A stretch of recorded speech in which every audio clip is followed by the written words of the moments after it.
বনি ইসরাইলের এক আবেদ 100 বছর আল্লাহর ইবাদত করেছে।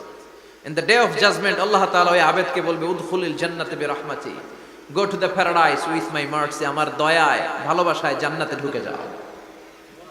ওই আল্লাহর ওলি বলবে বালবি আমালি, আল্লাহ আমি আমার আমল দিয়ে যেতে চাই, আপনার দয়া দিয়ে জান্নাতে যাওয়া লাগবে কেন? আমি নামাজ তো কম পড়ি নাই, জিকির তো কম করি নাই, তাহাজ্জুদ তো কম পড়ি নাই। আল্লাহ বলবেন তাই? এত তাহাজ্জুদ পড়েছিস, আমি যে চোখ দিয়েছি এই চোখের নেয়ামতের শুকরিয়াই তো তোর আদায় হয় না। এই দুটি চোখ দিয়েছ বলে দেখি যে কত অপরূপ, নয়নাভিরা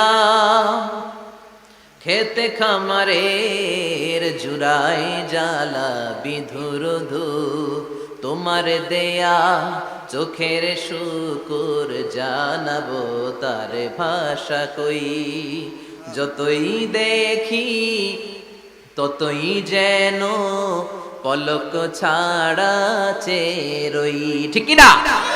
আল্লাহ বললেন এই যে একটা চোখ দিয়েছি, এই চোখের নেয়ামতের শুকরিয়াই তো আদায় হয় না। তুই আমার সাথে হিসাব করলি, ওকে ওকে, লেটস মেক এ ক্যালকুলেশন, চল একটা হিসাব করি। তোর 100 বছরের ইবাদত এক পাল্লা রেখে দিলাম, আর আমি দয়া করে মায়া করে পৃথিবীর নাজ নেয়ামত আর সৌন্দর্য দেখার জন্য যে তোকে চোখ দিয়েছি, দুটা চোখ নয়, একটা চোখ আরেক পাল্লা রেখে দিলাম। ওজন দেওয়ার পর দেখা যাবে মুহূর্তের মধ্যে চোখের পাল্লাটা ভারী হয়ে গেছে। আল্লাহ বলবেন এখন হিসাব বলেই you have to go to the hell fire, তোকে এখন জাহান্নামে যেতে হবে, যা জাহান্নামে যা। এবার আল্লাহর ওলি বলবে আল্লাহ মাফ চাই, দোয়া চাই, জাহান্নামে যেতে পারবো না, আল্লাহ তুমি আমারে মাফ করে দাও। আল্লাহ বলবেন now you are on the right track, এখন তুমি লাইনে আসছো মিয়া, এতক্ষণ বেলাইনে কথা বলতেছিলে। আমার দয়া, আমার রহমত, আমার ভালোবাসা ছাড়া কশ্চিন কালেও কেউ জান্নাতে ঢুকতে পারবে। আল্লাহ তখন তারে বলবেন উদখুলিল জান্নাতে বিরহমাতি, go to the paradise with my mercy, আমার দয়ায় এখন তুমি জান্নাতে ঢুকে যাও। চিল্লায় পড়েন সুবহানাল্লাহ। এজন্য মানুষ মাত্রই ভুল হবে, অন্যায় হবে। ভুল করা, পাপ করা, অন্যায় করা এটা দোষের কিছু না, কিন্তু পাপের উপর স্থায়ী থাকা হলো দোষের, ঠিক কিনা? শয়তান ভুল করেছে, অন্যায় করেছে, সাথে সাথে যদি শয়তান তওবা করতো ইবলিস রেও মাফ করে দিত কে? কিন্তু সে মাফ চায় নাই। শয়তান আর ইনসান এই দুইয়ের মধ্যে মৌলিক পার্থক্য হচ্ছে এটা, শয়তান পাপ করে পাপের উপর স্থির থাকে, আর আমরা পাপ করে মাফ চাই কার কাছে? আমাদের জন্য মাফ চাওয়ার দরজা খোলা আছে না নাই? সকালে গুনাহ করছি, দুপুরে মাফ করে দিবে কে? দুপুরে পাপ করছি, রাতে মাফ চাইলে ক্ষমা করে দিবে কে? 24/7 সব সময় এই মাফ চাওয়ার দরজাটা খোলা আছে না নাই?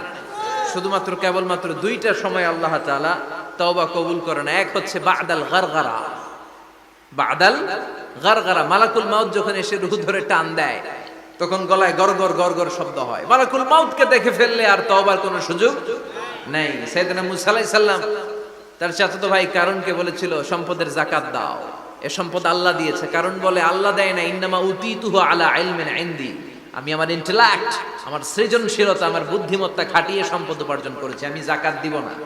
মুসা আলাইহিস সালাম বললেন তাহলে আযাবের অপেক্ষা করো। কারণ বলল পারলে আযাব নিয়ে আস। রব্বুল আলামিন বললেন ফাখাসাফনা বিহি ওয়া বিদারিহিল আরদ, ও মুসা নিরাপদ দূরত্বে তুমি সরে যাও, আমি এখনি কারুনকে তার সব সম্পদ সহ জামিনের মধ্যে দাবিয়ে দেব। কারণ তার সম্পদ সহ জামিনে দেবে যেতে লাগলো। আমি জায়গাটা নিজে দেখে এসেছি। মিশরের রাজধানী কায়রো থেকে 120 কিলো দূরে ফাইউম নামে একটা জেলা আছে, ওই জেলায় বাহাইরা কারুন, কারণের সব সম্পত্তি আল্লাহ জামিনে দাবিয়ে দিয়েছে। হাঁটু পর্যন্ত দেবে যায়, সে ভেবেছে আমি বেঁচে যাব, কোমর পর্যন্ত দেবে গিয়েছে বেঁচে যাব, গলা পর্যন্ত যখন দেবে গিয়েছে আর বাঁচার সুযোগ নাই। কারণ কয় মুসা সব সম্পত্তি তোরে আর তোর আল্লাহরে দিয়ে দিলাম, আমারে বাঁচা, আমারে বাঁচা, আমি তওবা করলাম। তখন কি তওবার সময় আছে? কথা কন। বাদাল গারগারা, মালাকুল মাউত যখন দেখে ফেলবেন তখন তওবার সুযোগ আছে? ফেরাউনেরও একই দশা। লোহিত সাগরের পানি খেতে খেতে ফেরাউনের পেটটা যখন এত বড় হয়ে যায়, ফেরাউন হাত তুলে বলে আনা মিনাল মুসলিমিন, আমি মুসলমান। আমি, এটা কোরআনের আয়াত কিন্তু, আনা মিনাল মুসলিমিন, বনি ইসরাইলরা যে আল্লাহর উপর ঈমান এনেছে, আমিও ফেরাউন সেই আল্লাহর গোলাম। আল্লাহ বলে দ্য টাইম ইজ আপ, সময় শেষ, এখন তোমার ঈমান কবুল করা হবে। তার মানে বাদাল গারগারা তওবা কবুল হয় না। এই মৃত্যুর গড়গড়ানি আসার আগ পর্যন্ত চোখের পানি ছেড়ে যদি আল্লাহর কাছে ক্ষমা চান, জীবনের সব গুনাহ মাফ করে দিবে কে? শয়তান আল্লাহরে বলল মাবুদ এত জান্নাত বানিয়ে কি লাভ? আপনার একটা বান্দারও জান্নাতে ঢুকাতে পারবেন না। আমারে বানিয়েছেন জাহান্নামী, আমি আমার সর্বোচ্চ চেষ্টা দিয়ে আপনার সবগুলা বান্দারে জামাতে জাহান্নামে নিয়ে একসাথে ঢুকবো।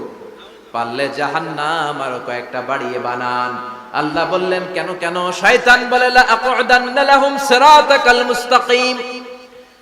আপনার বান্দা জামাতে নামাজ পড়তে যেতে চাইবে, ওখান থেকে ধোকার ওয়াসওয়াসা দিয়ে আমি গানের কনসার্টে নিয়ে যাব। তাফসীর মাহফিলে কোরআন শুনতে যেতে চাইবে, ধোকা দিয়ে আমি মদের আড্ডাখানায় নিয়ে যাব। ওয়ালা তাজিদু আকসারহুম শাকিরিন, একটারেও জান্নাতে ঢুকাতে পারবেন না। চ্যালেঞ্জ দিলাম। আল্লাহ বলল, শয়তান তুই আমারে চ্যালেঞ্জ দেস? আমি তো সব রাজার বড় রাজা, মহারাজা। আমার সাথে তো কেউ চ্যালেঞ্জ দিয়ে টিকতে পারে না। চিল্লা এখন ঠিক কিনা? শয়তান তুই চ্যালেঞ্জ দিলি, আমিও তোর চ্যালেঞ্জ নিলাম। ওয়া ইজ্জতি ওয়া জালালি ওয়া ইরতিফাই মাকানি, আমার ইজ্জতের কসম, আমার জালালিয়াতের কসম, আমার মহানত্বের কসম, আমার ক্ষমতা আর দাপটের কসম, আজীবন আমার বান্দা গুনাহ করবে, পাপ করবে, অন্যায় করবে, কোন এক তাফসীর মাহফিলে এসে চোখের পানি ছেড়ে যখন ক্ষমা চাইবে, আমি জীবনের সব গুনাহ মাফ করে দেব।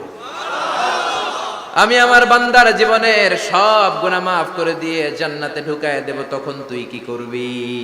লা আগফিরান্না লাহুম মা দামু ইস্তাগফিরুনি, যতক্ষণ আমার বান্দা আমার কাছে ক্ষমা চাইবে, আমি আমার বান্দার জীবনের সব গুনাহ মাফ করে দেব। সুবহানাল্লাহ পড়ো। এজন্য রাব্বুল আলামিন বলেন, ইয়া আইয়ুহাল্লাযীনা আমানু তুবু ইলাল্লাহি তাওবাতান নাসুহা, তওবার মতো তওবা করো। তওবার মতো তওবা করলে যত বড় অন্যায় হোক, পাপ হোক, গুনাহ হোক, সব গুনাহ মাফ করে দিতে পারে কে? সাইয়েদনা আদম আলাইহিস সালাম ভুল করলেন, শত শত বছর কাঁদলেন। আল্লাহ বললেন, ও আদম, কিছু বাক্য তোমারে শিখিয়ে দে, এই বাক্য দিয়ে তুমি আমার কাছে তওবা করো, তোমার তওবা কবুল করে নেব। সাইয়েদনা আদম বললেন, রব্বানা, পড়েন, রব্বানা যালামনা আনফুসানা ওয়া ইন লাম তাগফির লানা ওয়া তারহামনা লানাকুনান্না মিনাল খাসিরিন। ও আল্লাহ, আমি জুলুম করেছি নফসের উপর, ভুল করেছি, অন্যায় করেছি, অপরাধ করেছি। আপনি যদি ক্ষমা না করেন আমি শেষ হয়ে যাব। লানাকুনান্না মিনাল খাসিরিন, আমি ক্ষতিগ্রস্তদের মধ্যে শামিল হয়ে যাব। ঠিক কি না? এই আয়াত দিয়ে, এই দোয়া দিয়ে যখন সাইয়েদনা আদম তাওবা করলেন, মুহূর্তেই তাওবা কবুল করে নিয়েছে কে? আমরাও যদি পাপ করি, অন্যায় করি, আমাদেরও পাপগুলো মোচন করার একজন আছে না নাই? তিনি গাফিরিয যামব কাবিলিত তাওব। ওনার কাজই হচ্ছে গুনাহ মাফ করা। শয়তানের কাজ ওয়াসওয়াসা দেওয়া, আমাদের কাজ পাপ করা, ওনার কাজ মাফ করা। আল্লাহ ডেকে বলে, গোলাম, তোরা যদি পাপ না করতি আর বারবার মাফ না চাইতি, তাহলে তোদেরকে ধ্বংস করে দিয়ে জমিনের বুকে এমন একটা জাতি আমি বানাতাম যারা পাপ করতো আর মাফ চাইতো, আর আমি মাফ করতাম। সুবহানাল্লাহ পড়ো। মাফ করতে আল্লাহর বড্ড ভাল লাগে, চোখের পানি দেখতে আল্লাহর বড্ড ভাল লাগে। কায়মনো বাক্যে কেউ দোয়া করছে, এই দৃশ্য দেখতে আল্লাহর ভালো লাগে। চিল্লায় বলেন সুবহানাল্লাহ। এজন্য পাপ আমাদের যত বড় হোক, আমাদের জন্য মাফ আছে না নাই? দুইটা সময়ে তাওবা কবুল হয় না। এক নাম্বার হলো বাদাল গারগারা, মালাকুল মাউতকে দেখে ফেলেছেন, রূহ ধরে টান দিবে, তখন তাওবা করলে কবুল হবে। আরেকটা হচ্ছে বাদা তুলুই শামসি মিন মাগরিবিহা, কিয়ামতের আগ দিয়ে সূর্য আর পূর্ব দিক থেকে উদিত হবে না, এটা পশ্চিম দিক থেকে উদিত হবে, তখন তওবা করলে কবুল হবে। তখন তওবার দরজাকে বন্ধ করে দিয়েছে কে? এজন্য আমরা যে কোনো পাপই করি না কেন, পাপ হয়েই যেতে পারে, আশা হারানোর কারণ নাই। Never lose hope, never give up. মুমিন কখনো আশা হারায় না, মুমিন কখনো নিরাশ হয় না। মুমিনের আশা ভরসা একটা সত্তার উপরে। চিৎকার করে বলতে হবে, তিনি কে?